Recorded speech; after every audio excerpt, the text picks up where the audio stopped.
Welcome back. This is Business Week. I'm speaking to Shuaibu Idris, former Deputy Managing Director of Dangote Flour Mills. We're talking about the challenges of manufacturing in the Nigerian industry.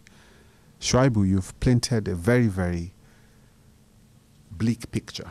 And I think from the statistics I gave in the beginning in terms of manufacturing constituting less than 4% of our GDP, considering to agriculture contributes close to 40-45% of our GDP, manufacturing less than 4%. I think it's a bit of a reflection on the country in the sense that the country is definitely in decline. And no one sector of the economy is immune, because if you don't have good schools and you can't bring out the right people, then you don't have the skills to. So people complain of unemployment. And as you said, the problem is not unemployment, but it's how employable are the youth? Yeah, it's basically miseducation. Yeah. So if people were properly educated, then I think probably they'll be gainfully employed. So I think it's striking to see that companies have now been left with the responsibilities of training. A lot of banks have their training schools, those that can afford it. But it's not really everybody that can afford to be able to put this sort of structures in place to do skills acquisition.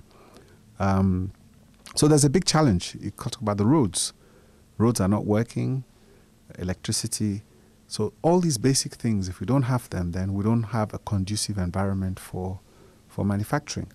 Now, Shuaibu, let's take a look at this in a bigger context. And I want to take a look at this from the perspective that you've run for political office for the governor of Kaduna State, not the first time, but also the second time recently. So obviously you've had some experiences and you have a desire to be able to make a change. And it's clear that government policy has a major impact on make or break in terms of the direction we need to do. That if government has consistent policies, as you've said, then we can create the so-called quote-unquote enabling environment. If you were in government and you became the governor of Kaduna State, and with everything that you have gained from the banking industry, from the manufacturing industry, from the private sector, what do you need to tinker to make things work? I think basically 2-3 areas that one will love to see, if you like, a state of emergency declared within the first 2-3 weeks of taking over the reign of affairs of, say, Kaduna State. First and foremost, the civil service. The civil servant today, in most part of Nigeria, not just within one state, even at the federal, they are no longer civil. They are evil servants. Most of the time, they whittle down government policies. They stunt growth. And one has to confront, that malice head on to solve it. Without solving it, you will never, without being able to address the challenges, that the civil servant will give you, you may never be able to succeed by any administration. And I think, Mr. President, and all the governors that are new and incoming, they need to look at the civil service and see how best to rationalize it, how best to reorientate it, how best to revolutionize and change the civil service. Because the bedrock of your success as a governor or as a chief executive is your human capital. And the human capital is not just the ministers or the commissioners.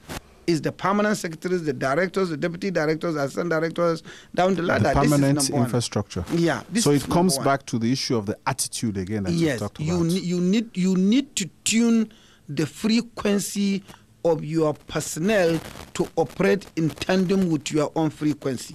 It's extremely important. Okay. Then you can now be looking at other infrastructures that will follow.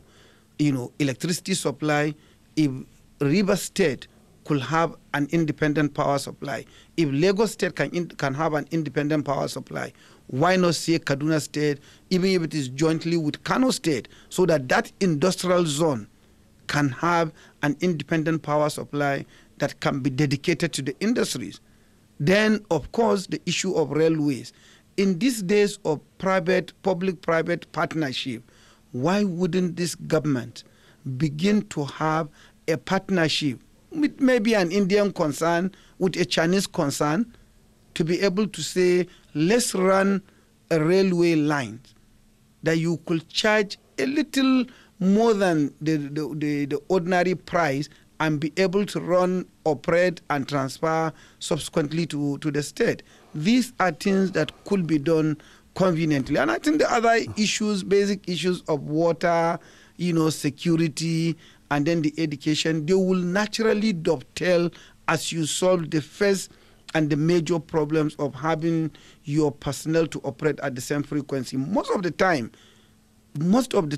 governors and presidents fail because they are working across purposes with the civil servants. Interesting. But let's take a look at this issue about trying to create this reverse, because I think from this discussion, I think in nailing down, I think one of the key areas that has failed manufacturing in this country is government policy. So the question I'm trying to pose to you now is that why things that have worked everywhere, why when we bring them here, we can't make it work? No, Tilewa, I don't think it will be fair to Nigeria and to Nigerians to say things that have worked in so many other societies are not working in Nigeria. The example you gave of the Lekki concession or the Lekki road, I think is you're taking the extreme example.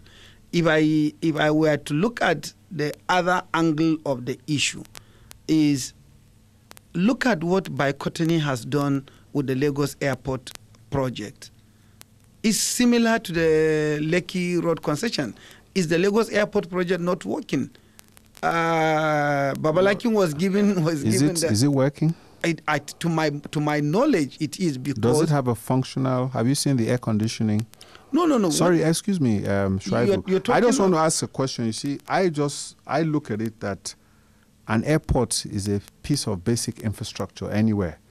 We don't have to. Yes, the structure is there. They've built the carports and everything, but the cost of that, the issues with the banks, the financing, there's so many. Why can't we just, it's a noble project, they've got it off the ground, they've done it, it's up there. Thank you. The question, at least thank you for recognizing that. You have to. But the question you ask yourself now back is, okay, well, at what cost was it done? And basically now, but then the question is, should it be surrounded in any controversy? You see, when we want to do things, it's always best to do it properly. That's the way I see things. And yeah, the airport is there. You go by, there's a new airport, but then sometimes you walk into that airport, and one thing that struck me was that when you want to design an airport in a tropical area like this, there are ways you shouldn't have enclosure. What are issues with the air conditioning? You go there, you have standing units. Okay, well, maybe it's Nigerian style. So people say, well, maybe that's Nigerian style. But I know in other places, you're able to design proper air conditioning systems. Yes, it might not be 100% perfect, but like you said, it's functional. And it's done and it's been accomplished.